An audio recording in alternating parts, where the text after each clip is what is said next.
Muy buenas noches y bienvenido a un nuevo programa de debate en este día que ha sido fuertemente noticioso, especialmente por esa admisión de la demanda por parte de la Sala de lo Constitucional en contra de la candidatura del expresidente Elías Antonio Saca. Este tema, otros temas que tienen que ver con la política nacional y también un poco de lo que le corresponde como ministro, es que hablaremos esta noche en una forma diferente con el ministro de Obras Públicas, Gerson Martínez.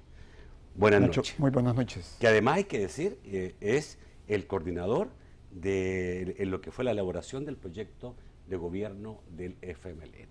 Hoy día vamos a hablar con Gerson, el Gerson que hemos conocido por muchos años. Obviamente dijimos lo que había sido la noticia, quiero partir por eso exactamente.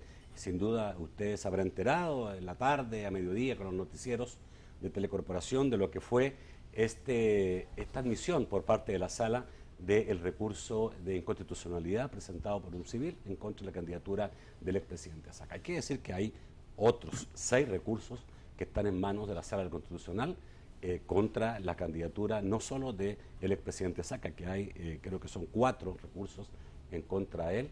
Uno de ellos fue admitido. También hay un recurso en contra de la candidatura del candidato de Arena, Norman Quijano, y también hay otro en contra de la candidatura del candidato del FMLN, Salvador Sánchez Cerén. Pero bueno, hay un hecho, digamos, el único hecho concreto, que es la admisión de este recurso.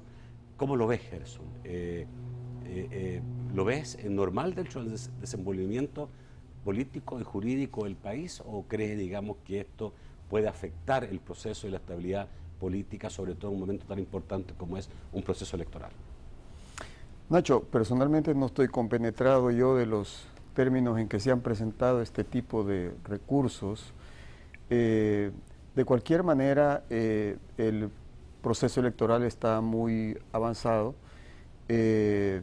los contendientes están en el ruedo, las propuestas están a la vista pública y bueno, hágase la voluntad de la ciudadanía. Así que, pues, sin conocer, yo espero que la Sala de lo Constitucional falle conforme a derecho y conforme a justicia. ¿Sería la primera vez que un candidato a la presidencia, después de haber recorrido una buena parte de lo que es una campaña presidencial, pudiera, todo esto es hipotético obviamente, pudiera ser excluido del proceso? ¿Es que el país ha cambiado o qué es lo que está pasando, digamos? Bueno, es hipotético. Realmente dejemos que la justicia actúe en ese caso, el tribunal, la Sala de lo Constitucional, y bueno, preparémonos todos los ciudadanos para ir a votar por el futuro. Gerson, sin duda, esta es una campaña diferente. No solamente diferente porque hay procesos en la Sala Constitucional en contra de las 3 candidaturas principales que podrían cambiar realmente, digamos, ¿cierto?, el panorama político hasta ahora, de acuerdo a la decisión y el fallo de los jueces, sino también porque han habido algunas situaciones de hecho, como el caso Selenel, como el caso Diego Dullín, que también, digamos, ¿cierto?, han estado influyendo fuertemente en la campaña. Yo diría que siempre hemos tenido campaña violenta verbalmente. Ahora hay otros hechos que no puedo catalogarlo obviamente, pero que son también, están dentro del marco, se han producido, no porque estoy diciendo que se hayan metido por campaña, sino que porque están dentro del marco de la campaña, y da la impresión que, por ejemplo, esto que tú ayudaste a elaborar, que es un programa de gobierno, de lo que menos se está hablando hoy día es de los programas de gobierno, de las propuestas, aun cuando sin duda hay propuestas pero obviamente el interés se está centrando en otras cosas que están rodeando y que están caracterizando más que nada esta campaña electoral. Ciertamente, probablemente por eso tal vez no es del todo cierto que esta campaña es completamente diferente a las anteriores. Yo creo que el país obviamente vive una transición. El país no es el mismo de hace 30 años. Lo que sí es cierto que el país, después de los acuerdos de paz, quedó virtualmente atrapado en la posguerra. Todavía la última elección, Nacho, al que nosotros concurrimos con la fórmula de Mauricio y Salvador, y con la que ganamos, nos enfrentamos a una guerra sucia. Se dijo cualquier cosa en esa guerra sucia contra nosotros, contra Mauricio. Se dijo que si llegábamos aquí iba a gobernar Chávez. Se dijo que si llegábamos el presidente Obama iba a romper relaciones con El Salvador. Se dijo que si llegábamos se iba a interrumpir el flujo de remesas, que los salvadoreños iban a ser expulsados. Nada de eso pasó. En cambio, nosotros obtuvimos una victoria pacífica, legal y limpia. Así fue como la victoria que obtuvimos, pacífica, legal y limpia. Ellos mintieron, pero la mentira tiene patas cortas, la verdad siempre la alcanza. La campaña de ahora es levemente distinta, pero tiene componentes como los anteriores. La guerra sucia siempre está ahí, a veces embosada y a veces muy desembosada. Pero de todas maneras, aunque se pretenda sorprender a la ciudadanía, ya no se puede seguir engañando y abusando de la inteligencia de la ciudadanía, Nacho. Bueno, tú estuviste directamente involucrado en el caso Diego de Holguín, porque fue el ministerio el que presentó los primeros antecedentes ante la Fiscalía General de la República. Es un hecho que está en proceso. Después ha venido otro, el caso Cel en él, o el caso Laqueo, que está en este momento en una situación muy fuerte. El Partido Arena ha estado diciendo que todo esto ha sido prefabricado, que hay una persecución política en contra de ese partido y que aquí, digamos, no hay ningún interés por parte del gobierno porque se conozca la verdad o por mejorar las cosas del país, sino que por hacer básicamente campaña política. Sí, ya los escuché, Nacho. No es extraño. Recuérdate que con el triunfo del presidente Mauricio Funes, cambia el gobierno, pero no cambia el régimen. Cambia el gobierno, pero no cambia la vieja cultura política.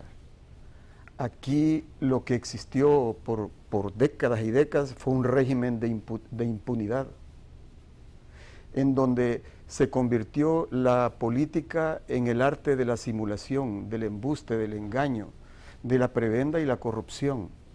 Eso no cambia por decreto, no cambia en las urnas necesariamente. Es una transición y ahí está agazapado. Mira, Nacho, si un ciervo es aniquilado por un tirador, el tirador se proclama campeón de tiro. Pero si un lince desgarra el dedo del tirador, entonces es salvaje. Es lo que está pasando aquí. Los que cometieron delitos de cuello blanco, los carteles de la corrupción, las redes de corrupción, los que saquearon el país con total impunidad y que creyeron que iban a ser eternos en el gobierno, aquellos que le apostaron a la prescriptibilidad de los delitos de corrupción, porque aquí en este país, mira tú, Nacho, cómo es el régimen. Una familia humilde que ocupa un predio baldío, para aspirar a ser dueño de ese terreno, tienen que pasar 30 años, Nacho. Pero en cambio, un delincuente de cuello blanco puede saquear el Estado, puede hacer negociaciones ilícitas, que comprometan al país en 1.800 millones, pueden hacer cualquier barbaridad y se quedan agazapados a que pasen 2 gobiernos más de su mismo signo, de sus mismos compinches, esperanzado es que 15 años después, 2 periodos más, 10 años después de que han salido, esperanzados a que va a prescribir el caso y que ya no va a poder ser perseguido penalmente. ¿Es eso justo? Usted que me ve en su casa, ¿está de acuerdo que alguien que robó, por ejemplo, 30 o 40 millones de dólares, se va a su casa 10 años agazapado? ¿Usted está de acuerdo que después disfrute esa fortuna mala vida, saqueada al país, empobrecedora de la gente, que este maleante después pueda disfrutar como una gente honorable y honrada? Eso es lo que sucede. ¿Tú estás seguro que aquí hubo un robo personal y que los que están hoy día, los 9 personas que están en este momento enjuiciados por este caso, hicieron un robo para su provecho personal? Estoy hablando del régimen en general, Nacho.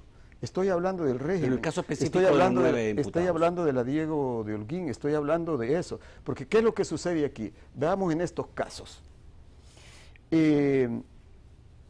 Cuando la Fiscalía presenta los casos de corrupción, bueno, normalmente son los de abajo los que caen, los que son obligados o los cómplices. Pero los ministros de arena huyen, hombre. Ese es el problema. Si son honestos, si son inocentes, ¿por qué no enfrentan la justicia como todos los ciudadanos? Yo les pregunto a ustedes de arena, ¿cuál es el privilegio? ¿Por qué si se sienten inocentes, por qué no comparecen ante la justicia como lo hace cualquier cristiano, como lo hace cualquier ciudadano? ¿Por qué ustedes que dijeron que criticaron la tregua entre pandillas, pero que están vinculados a la tregua allá en Ilopango, en todos lados, ¿por qué hoy piden tregua? ¿Por qué entonces para todos los ciudadanos la justicia y la ley tiene que funcionar todo el tiempo, pero ustedes quieren tregua en elecciones? Hombre, por favor, hay que ser coherente. Aquí los delitos de la corrupción y la narcoactividad, el crimen organizado, todos estos delincuentes deben ser combatidos invierno y verano, día y noche, parejo, o todos en el suelo, Nacho, o todos en la cama. ¿Y esto está cambiando o no está cambiando? Siento en tus palabras alguna crítica a la Fiscalía, ¿no? No, por ejemplo, mi crítica es al régimen. Por ejemplo, la Fiscalía, de acuerdo a muchos, en el caso de Diego Holguín, también creo que te pronunciaste, no hizo todo lo que tenía que hacer. Lo hizo Pero a al contrario, Nacho. Y en el caso del caso Cel, la Fiscalía no quiere orden de detención cuando contra otros lo ha hecho, lo hace permanentemente. Nacho, te voy a decir... Entonces, me gustaría tu evaluación en relación a si está funcionando de verdad, de una manera diferente, el sistema, digamos, del Ministerio Público. El país no ha cambiado plenamente, Nacho, el país está cambiando. Estos cambios siempre son una transición y por eso es importante que El Salvador siga cambiando. El país merece seguir cambiando. Tú me preguntas en relación a la Fiscalía, yo te voy a decir cómo veo las cosas, cómo analizo las cosas. Yo no veo las cosas como una película en negro y blanco. Ver la realidad como una película en negro y blanco, en absolutos, unilaterales, imperecederos, es perverso, Nacho. La realidad, mírala afuera, registra muchos matices, muchos colores. Esa es la vida, Nacho. Así son las personas, así son las gestiones, así somos todos. Tenemos debilidades, tenemos aciertos. Pero quiero decirte una cosa, en relación a lo último que yo he estado viendo de la Fiscalía.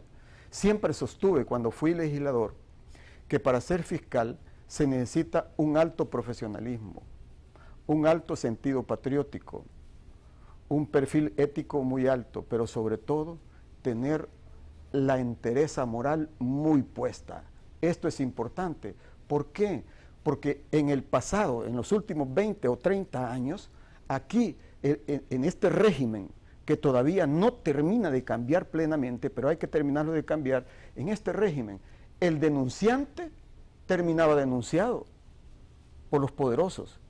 Hoy la justicia, hoy que la justicia tímidamente trata de actuar, la justicia está sitiada, bajo asedio, el statu quo, la máquina de hacer mentira, todos sus corifeos están allí.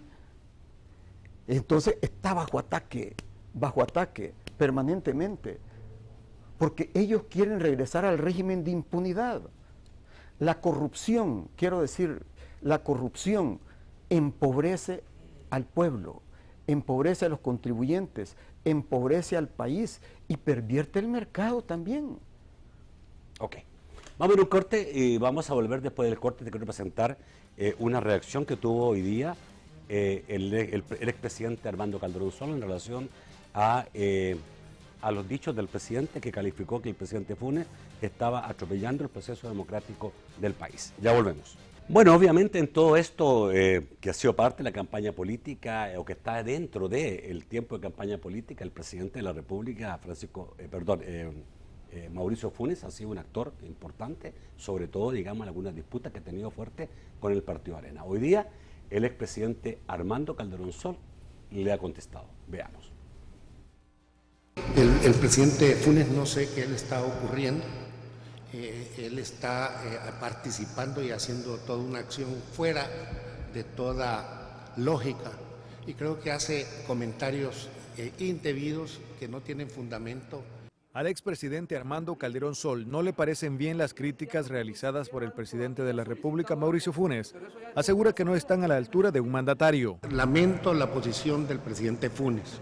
Creo que no es la posición de un presidente de la República, no es la acción de un hombre de jefe de Estado ni de jefe de gobierno.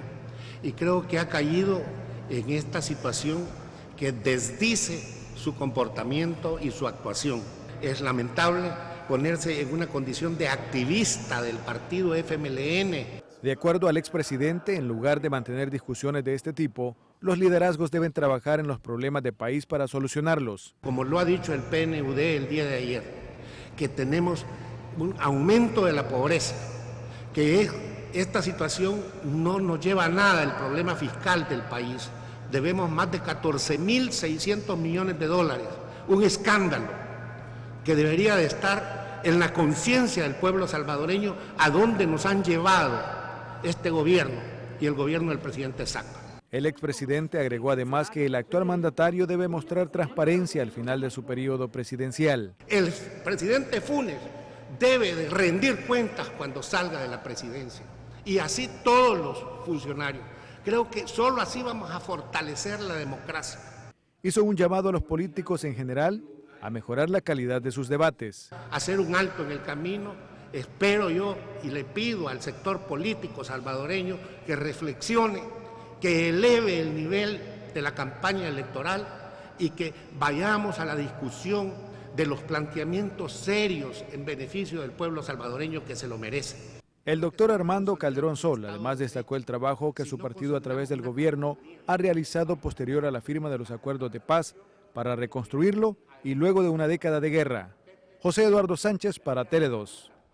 Bueno, esa fue la nota de José Eduardo Sánchez de Tele2, que apareció el día de hoy en el noticiero Tele2. ¿Qué opina de lo que dice el...? En elecciones suceden cosas curiosas. Con mucho respeto, yo a veces veo a políticos como que están hablando frente al espejo. Hay que llamar al pan pan y al vino vino, a las cosas por su nombre. Hablan de 14.000 millones de endeudamiento. Lo que no dicen es que cerca de 10.000 millones de dólares es la deuda que ellos dejaron. Reclaman transparencia. Yo quiero preguntarle una cosa a don Armando. Entonces, si reclaman transparencia, ¿por qué el gobierno de Francisco Flores y sus ministros, cuando la sección de probidad de la Corte Suprema de Justicia, después de haber administrado millones y millones y millones, y de lo de la Nejapa Power, y de lo de Enel, y de los negocios con baterías, con cantidad de cosas, concentraron contratos, hicieron cantidad de negocios? Bueno, entonces, ¿por qué razón se negaron a presentar sus cuentas bancarias los ministros de Francisco Flores? Yo les quiero hacer un desafío. Yo soy un ministro que estoy administrando una cartera de las más diversificadas, multimillonaria. No tengo, don Armando Calderón Sol y don Paco Flores, inconveniente de presentar mis cuentas bancarias. Yo he presentado toda la sección de probidad. No tengo nada que ocultar. Tengo las manos limpias y juego limpio. Pero yo creo que ustedes no le jugaron limpio a la ciudadanía. Porque si todos los servidores públicos presentamos nuestras cuentas bancarias a la salida de cuando hemos administrado recursos públicos, ¿por qué los ministros de Francisco Flores se negaron? Todavía es tiempo. Presenten. Si administraron honradamente los dineros del pueblo, entonces ¿por qué ocultaron las cuentas bancarias? Explíquenlo. Menos mal que hoy hablan de transparencia. Es que mire, aquí en el país, hoy estaba pensando, el analfabetismo en cuanto a ausencia de lectura y escritura, se han superado a 120,000 personas en este gobierno. Pero el gran problema aquí para el país es el analfabetismo democrático de los políticos, el analfabetismo ético de las dirigencias tradicionales como las que escuchamos. Ese es el punto. El irrespeto, la falta de aquellos que traicionaron la fe pública, que han sido desleales con los intereses ciudadanos. Entonces yo les hago un desafío y quisiera que me lo respondiera. el asesor de Norman Quijano, el señor Francisco Flores. Yo le digo que sus ministros presenten las cuentas bancarias, que yo lo estoy haciendo. Y yo lo voy a hacer. ¿Por qué no lo hicieron? Respóndanle a la ciudadanía, por favor. Ahí hubo un ministro que estaba vinculado a una empresa distribuidora de baterías. Concentraron las licitaciones y contratos de casi todos los ministerios, con la honrosa excepción de las Fuerzas Armadas, a las que les quiero felicitar. Y después que alguien puso la denuncia en la Fiscalía en aquel momento, donde ellos tenían un poder corporativo y controlaban todo controlaban ellos corporativamente, era casi un poder totalitario. Sacaron una resolución ahí que decía, no, mire, es que una cosa es la persona natural del ministro y otra cosa es la persona jurídica, aunque él era el dueño. Por favor. Gerson, tú dices, yo puedo dar cuentas. No, yo no puedo dar cuenta, yo doy cuenta, okay. Yo estoy obligado a dar cuenta. ¿Tú crees que el gobierno en general de Mauricio Funes puede dar cuenta también? Tenemos que dar cuenta, rendimos cuentas cotidianamente. Si es que, Nacho, en el Ministerio de Obras Públicas, los dineros que yo administro son millones y millones, no son dineros particulares míos que no tengo, ni pretendo tener. Son dineros de la ciudadanía que me dé, ciudadanía de todos los credos políticos, de todas las condiciones sociales. Son dineros de la gente pobre, son dineros de la clase media, de los profesionales que pagan sus impuestos, son dineros de todos los empresarios de este país. Entonces, no hay derecho a que yo no rinda cuenta, a que declare reserva. Nacho, quiero decirte algo.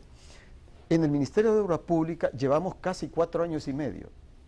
En 4 años y medio, no solo tengo 0 juicios, 0 litigios y serios problemas con la Corte de Cuentas, de todos los que ha habido, de todas las administraciones de la Corte de Cuentas, sino que no hemos declarado ni una sola reserva de información. Pero otras instancias de gobierno se lo han hecho. Pero es que mira, Nacho, las Fuerzas Armadas, por ejemplo, en cualquier parte del mundo, aparte de las Fuerzas Armadas, en cualquier parte del mundo, la seguridad pública, la inteligencia del Estado, en cualquier parte del mundo, pero los millones que se administran en el MOP son dineros del país, son dineros públicos. Los millones y millones que administró el gobierno de Francisco Flores son dineros públicos. Explícame cómo un ministro de Economía no va a presentar sus cuentas bancarias, por favor. Esa es una burla a la ciudadanía. Ya no pueden pisotear así la dignidad de la ciudadanía, los derechos democráticos de la ciudadanía, por favor. Y ahora vienen a alegar la imprescriptibilidad. Quiero decirte, Nacho, que hace unos 10 años más o menos yo era legislador y presenté una iniciativa para que se declarara la imprescriptibilidad de los delitos contra la hacienda pública. ¿Quiénes se opusieron? Los areneros. Y hoy vienen a alegar la prescriptibilidad. La prescriptibilidad quiere decir que ya venció, ya caducó y ellos se consideran que no son justiciables ya, se consideran que no son perseguibles. ¿Cuál es nuestra propuesta? Los delitos contra la hacienda pública, los delitos contra los contribuyentes, los delitos del cártel de la corrupción no deben prescribir, no deben prescribir, no deben vencer. Pregunto, ¿está usted de acuerdo que aquel que se roba 20 millones, que hace negociaciones ilícitas, después ya no sea perseguible? No, deben ser perseguidos porque son delitos de lesa humanidad. O todos en el suelo o todos en la cama. Nacho, hay que enderezar al país de la violencia. Yo creo que todos estamos de acuerdo en la eso, única manera y todos estamos de acuerdo, digamos, de que los funcionarios deben rendir cuenta en nuestro país. Lo voy a decir en buen cristiano. La única manera de enderezar al país es combatiendo parejo al robagallinas, al pandillero, pero también al robamillones, a los que estuvieron haciendo eso en la planta alta del gobierno. Y el que sea inocente, hombre, ¿qué temen si fueron inocentes? Gerson, ¿por qué no comparecen ante la ley? ¿Por qué andan prófugos, hombre? No quiero ir de este bloque, por favor, sí, sin preguntarte también lo que dijo el expresidente Armando Calderón Sol sobre el presidente Funes, que lo calificó como un activista del partido FMLN. Mire, ¿qué hacían los mandatarios del Partido de Arena? Se ponían la chaqueta. y andaban para arriba y abajo con las chaquetas del Partido Arena, utilizaban el Estado para eso. Yo quiero pedirles, ¿por qué no hacemos una comparación? ¿Cómo es ahora en el Ministerio de Obras Públicas y cómo era antes? ¿Cómo se administraba antes y cómo se administra hoy? ¿Cómo se usaba políticamente antes y cuál es la conducta de ahora, Nacho? Uno no puede prevalerse de su cargo para desde allí hacer política proselitista. No, para eso hay un tiempo y hay derechos constitucionales de los cuales estoy disfrutando yo en este momento. Pero hombre, hay que ser coherente en la vida, señores de Arena, por favor. Ok, vamos a ir al corte y vamos a volver rápidamente ya a hablar en el último bloque antes de las preguntas y respuestas sobre la parte de obras públicas y también vamos a hablar de la parte de transporte, porque obviamente hay cosas que preguntarle al ministro que es el dueño de las dos carteras, obras públicas y transporte. Ya volvemos. Vamos a hablar ahora de lo que compete más directamente, aunque obviamente todos sabemos de dónde viene el ministro Gerson Martínez, dirigente del FMLN, muchos años diputado, obviamente el hombre es político también, partidista y tiene todo el derecho, obviamente, parte de sus derechos. Vamos a hablar también de obras públicas. ¿Ya? Otro día vamos a hablar específicamente del programa de gobierno que yo sé que te interesa dar a conocer. Pero en el caso, digamos, que tiene que ver más directamente con obras públicas y transporte, obviamente me imagino que hay preocupación por parte del Ministerio en relación a qué va a pasar finalmente, si el presidente va a observar o va a vetar esta reforma a la ley de transporte que permitió que la tarjeta prepago sea opcional, no obligatoria. Mira, Nacho, aquí el país ha pagado en promedio un subsidio de 70 millones año, heredado por los areneros. 70 millones años le sacaban al pueblo, al país, a los contribuyentes. Dijeron que para modernizar el sistema de transporte, para subsidiarlo, mantenerlo. Y nos generaron un transporte obsoleto, anacrónico, abusivo, disfuncional, contaminante, que queman más de 5.000 unidades de azufre cancerígeno y abusivo. Muy bien. Y ahí no se ha hecho nada todavía para reducir la emanación de gases y siguen circulando los buses viejos, asquerosos y todo. Dentro de un rato, si tú me permites, te voy a enseñar el tipo de unidades. Pero se puede aplicar la ley para todo, no solamente con esos para motores. Las nuevas unidades que nosotros estamos indicando, porque los términos los establece el MOP BMT, es que ya no van a quemar esos motores 5.000 unidades de azufre, sino como son la tecnología de punta, Gerson, son los más modernos, solo 500. ¿Cuántos buses van a hacer eso? Bueno, son aproximadamente como 150 a 200 para comenzar. De un parque vehicular de buses de más de 1.000. Sí, pero esto es el comienzo. Porque pero ¿por qué no se ha hecho la ley? ¿Por qué no se ha reformado la ley entonces que yo creo que todos los que circulamos por San Salvador estamos expuestos a esos tóxicos que no se permiten en ninguna parte del mundo y aquí se siguen permitiendo en el siglo XXI? Vamos a ver. Antes, cuando estaban los amigos de que estábamos hablando, porque había una forma corrupta de gestionar el negocio público y había una forma también corrupta o irregular de gestionar el negocio privado. Quedemos claros de eso. Y entonces, por eso invitamos a las 14 gremiales, de las cuales llegaron 11, para hacer un esfuerzo y apoyar a la modernización del sector empresarial. Yo me recuerdo que una vez que llegué a la mesa, se me acercó un señor transportista y me dijo, mire, yo difícilmente podría financiar un autobús de ese tipo. ¿Por qué? Porque él estaba pensando como un empresario individual, artesano. Pero necesitamos enseñarles a pensar corporativamente, a pensar, a hacer economías de escala, a pensar como sociedades. Ese es el esfuerzo que se está haciendo, porque esa es la manera de modernizar el transporte, que hagan economías de escala y también para que sea accesible, Nacho. Pero hablemos de la tarjeta Sipago, que por cierto quiero decirte que es algo que está gestionando los sectores privados, no el Estado. Vamos a ver, hablábamos, usted ha pagado 70 millones cada año para el anacrónico sistema. ¿Debe seguir yendo el subsidio así? ¿Debe usted seguir pagando eso? Yo creo que nadie está de acuerdo. En lo que sí posiblemente estemos de acuerdo todos o la mayoría es que hay que subsidiar al que lo necesita. ¿Quién? Ese joven estudiante que está en 9º grado, que necesita sacar su bachillerato. A él hay que entregarle para comenzar el medio pasaje. A las personas con discapacidad, bueno, pero a las personas de la tercera edad. No, pero permítame, ¿cómo usted va a hacer eso si es sinqueado?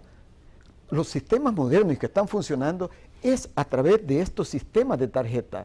Antes, en los teléfonos, usted iba, le echaba 1 cora, 2, 3, 4 coras y no hacía las llamadas.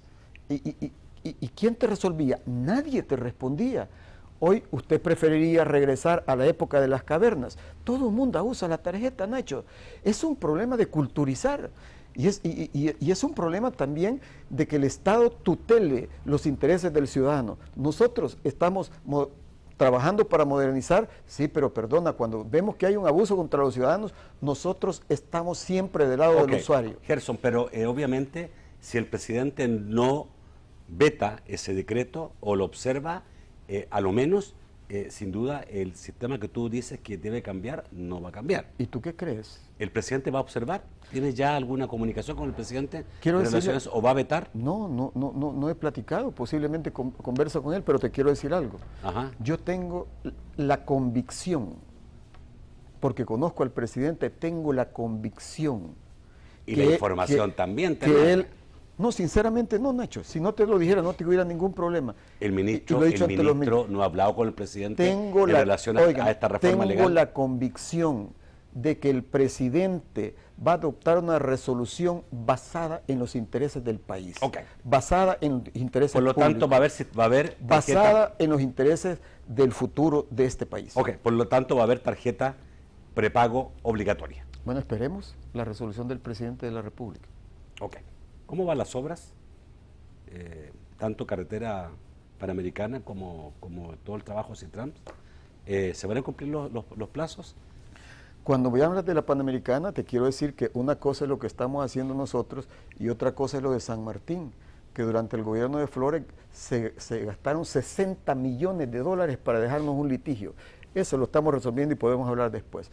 Con lo que estamos haciendo para transformar qué es esa rampa hacia el futuro que estamos trabajando, bueno, quiero decirte que nosotros hemos venido presentando el trabajo, llevamos cerca de un 80% de avance en la construcción de la infraestructura del Citrams en el Boulevard del Ejército, incluyendo el paso superior que va a unir el Boulevard del Ejército con el Boulevard Venezuela, que ya no va a ser aquel paso Fideo que tenía unas curvas bien cerradas donde cada mes se iban 2 o 3 vehículos, sino que hoy es de dos carriles. Eso está prácticamente terminado, toda la infraestructura del paso a doble nivel, se están haciendo nada más las rampas de acceso en este momento. ¿Cuándo va a estar listo eso ya? Te pregunto esto por la gente, el apuro que tiene, porque obviamente lo ha pasado mal. Ya viene la Navidad, Nacho. Ya viene la Navidad. ¿Sí? Sí, claro, va a estar listo para la Navidad. Lo mismo esperamos nosotros que la Juan Pablo esté ya carpeteada. Quiero decirte que toda la vieja base y el asfalto anterior se retiró y se ha construido ya casi toda la base, que es una mezcla con cemento, y se está colocando ya el concreto hidráulico. Se está avanzando a toda máquina, aunque estamos en la transición del invierno hacia el verano, pero ya el verano ya va a entrar de lleno y esto nos va a permitir multiplicar el trabajo. Pero quizá lo más importante de todos, Nacho, es que el siguiente ramal destino Santa Tecla ya lo estamos adelantando. Eso que estamos haciendo del Emiliani, de Casa Presidencial de esta zona, hacia Multiplaza, el Trébol y el ITCA y Santa Tecla, ese es el siguiente ramal del Citrams. Usted debe saberlo. Quiero decirte que la máquina de hacer mentiras ha dicho cualquier cosa respecto a lo que estamos haciendo ahí en la calle Santa Tecla. Nacho, esa calle, ellos lo sabían los areneros, tenía suelos saturados, anegados, que requería no solo cambiar la carpeta, que ya estaba vencida desde hace 6 años, eso, sino que había que cambiar la base, pero además había que sobrecavar, porque habían suelos anegados, llenos de agua, había que hacer enrocados, hacer piedraplenes, y sobre eso construir la nueva base, y sobre esa base colocar el concreto que estamos colocando en este momento. ¿Y con qué vara vamos a medir la calidad? La nueva vara es Los Chorros y el Boulevard Monseñor Romero, porque quiero decirte que con estas obras el estándar de calidad, El Salvador se pone a la punta de la región en el estándar de calidad. Entonces, pero tú puedes hacer una comparación. Los Chorros, ¿cuánto nos costó? 13.7 millones. ¿Cuánto se gastó el gobierno de Paco Flores? De allí, y menciono esto porque el señor Velado llegó aquí a estas instalaciones, aquí al canal vecino, a TCS, llegó y dijo él, allí unos barriles que han puesto, el mal trabajo que están haciendo. Señor Velado, dirigente de Arena, le quiero decir, yo no sé si por ignorancia o por mala fe usted ocultó una cosa. Ustedes se gastaron 60 millones de dólares en un pedacito que va de San Martín a San Rafael Cedro y dejaron ese desastre. Gracias a que la Fiscalía General de la República acompañó al MOP, nosotros primero exigimos a la empresa, porque al final ese desastre lo dejó aquel gobierno con una empresa internacional. Pero bueno, si no responde el gobierno de Francisco Flores o no responde la empresa, hombre, quiero decirle al ciudadano, todas las obras están aseguradas. Uno tiene que hacer es reclamar a la compañía de seguro. Y quiero decirle, me siento orgulloso de que la compañía de seguro ha respondido. ¿Eso hubiera sucedido ante los gobiernos de Arena? No. Ese es un litigio que ellos nos dejaron, que nosotros Gerson, estamos resolviendo. Tengo poco tiempo, quiero volver un poco a lo de Citram. La gente obviamente quiere saber, en Navidad ya va a estar totalmente listo todo lo que es la área donde va a circular el Citram. Vamos a ver. ¿Qué es lo que va a estar listo en Navidad? El compromiso que el presidente de la República y nosotros planteamos, el compromiso contractual, o sea, del contrato es que el sistema tiene que arrancar en el mes de marzo, o sea, al final del primer trimestre. Nosotros en el Ministerio de Obras Públicas hemos venido haciendo un esfuerzo de tratar de entregar antes las obras.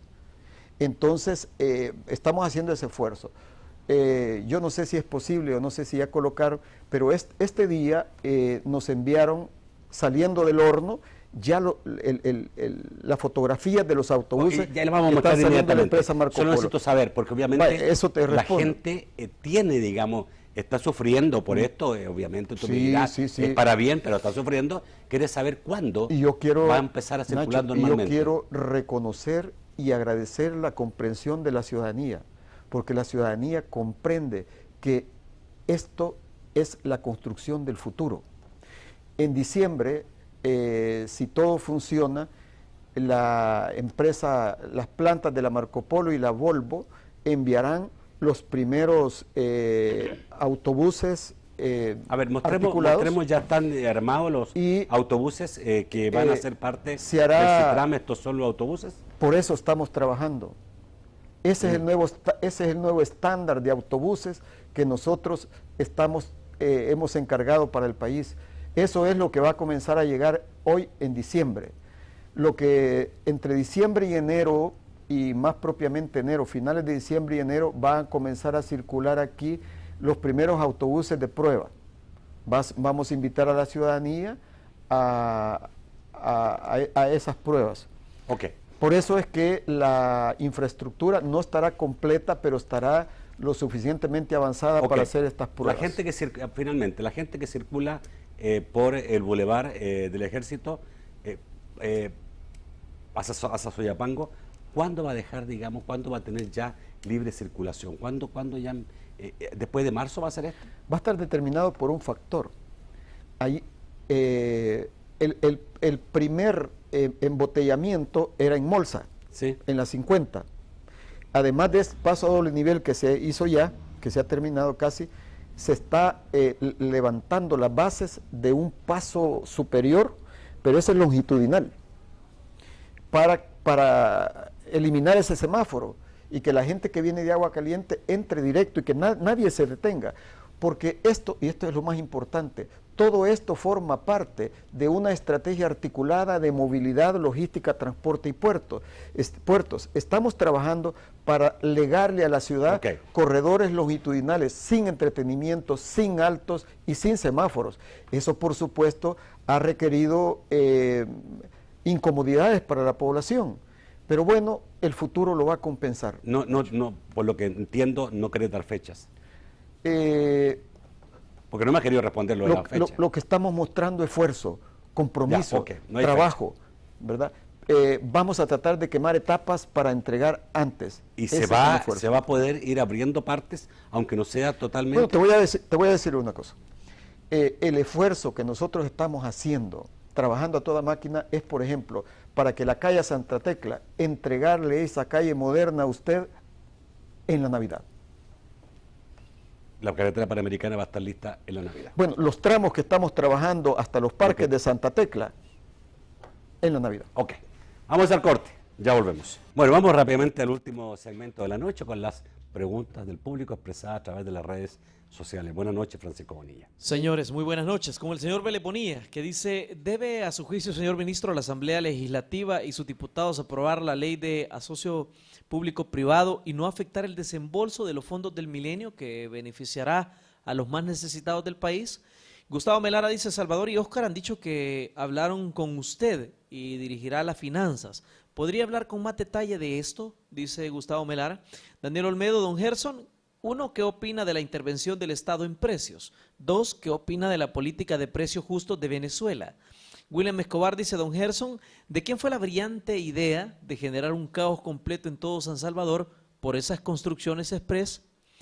Francisco Enrique dice, ¿cómo ve más de 4,000 casas abandonadas por los altos precios de Fonavipo y la gente en casas de cartón? Carlos Luna dice, ¿y cuando salga lo del Chaparral, se va a quedar, señor ministro? Erich Ulloa dice, Gerson, ¿por qué se queda calladito con la malversación de fondos de la Diego de Holguín, administración SACA? Pregunta. Luis Lacayo dice, ¿y no hubiera sido lo correcto primero modernizar las unidades de transporte público y luego la forma de pago? Mario Grisales dice, ¿dar cuenta es ocultar la información de los viajes del presidente? Pregunta. ¿Dar cuenta es que su fracción no da la lista de asesores? Mau Hernández dice, ok, subes, pasajes y trams, entiendo, pero yo quiero saber cómo va el FONAT y las víctimas de accidente, pregunta el señor Hernández.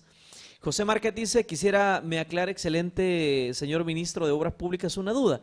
Se dice que la gente no quiere la tarjeta Subes, pues cada vez que hay que hacer una recarga se cobra 15 centavos. ¿Es cierto eso? Sugeriría además que la primera tarjeta sea donada por el Estado o por la empresa Subes y así hacer efectivo el cambio del mecanismo. Saludos y éxito en su gestión, dice el señor José Márquez. Vamos al estudio. Bueno, socios público-privados. Bueno, la ley está aprobada. Yo creo que los asocios público-privados son una oportunidad para el país. Quiero decirle que yo recientemente regresé de Londres, de una cumbre, me invitó el gobierno del Reino Unido, quiero agradecer aquí esa invitación, por el tema de cero juicios y transparencia y todo eso. Y pude darme cuenta que en Londres, que en la época de Thatcher nació los asocios público-privados, han habido excelentes experiencias, pero han habido unas experiencias muy fracasadas que han generado pasivos contingentes. Entonces hay que aprender de esas lecciones. Lo importante es que sí es una oportunidad para el país. Te pongo un ejemplo, Nacho, en Chile, yo lo he mencionado varias veces, hay aquella cuesta que viene de Valparaíso, sí. Había que roturar esa montaña y el gobierno no tenía la plata, el Estado para eso.